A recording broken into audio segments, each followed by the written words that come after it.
จะอยู่ดินแดนแคว้นใดเฮาฮักกันเฮาหันใจเฮาใจในหมู่เฮา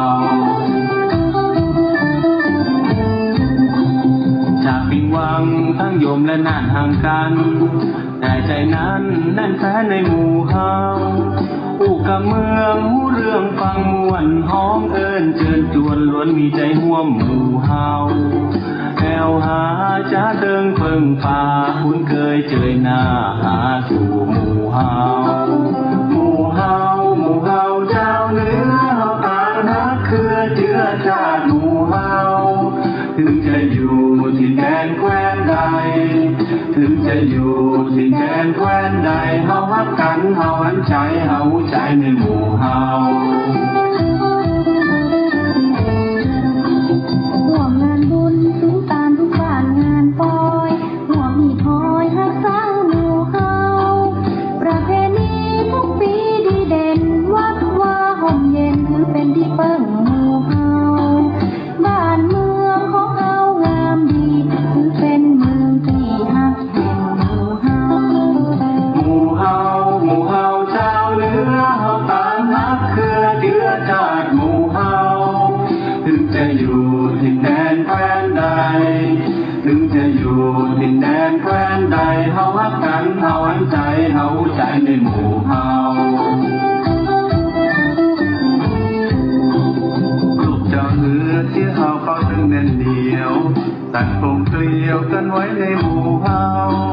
คือคนชมนิยมหรือเรื่องสมเป็นคนเมืองฮักเมืองฮักเกียรติหมู่เฮาแจ่มใสน้ำใจไมตรีเหมือนน้องเหมือนปีนี่แหละหมู่เฮา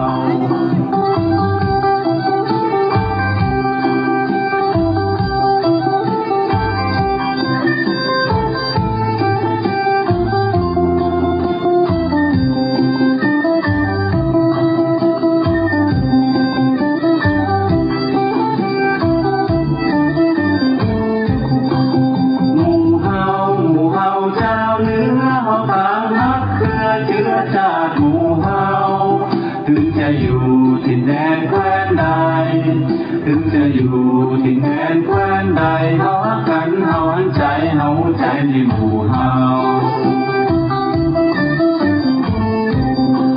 ลูกเจ้าเนื้อที่เฮาเขานึ่งแน่นเหนียว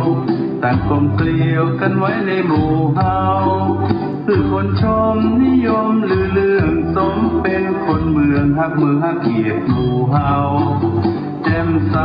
น้ำใจไมตรีเหมือนน้องเหมือนปีนี่แหละหมู่เฮาหมู่เฮาหมู่เฮาเจ้าเนื้อเฮาต่างฮักเครือเชื้อชาติหมู่เฮาถึงจะอยู่ที่แดนแคว้นใดถึงจะอยู่ที่แดนแคว้นใดเฮาฮักกันเฮาหันใจเฮาใจในหมู่เฮา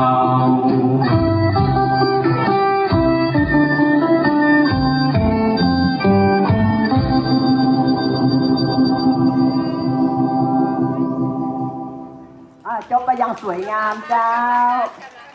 หมู่เฮาเจ้าเหนือหมดเลยยังนี่ผมก็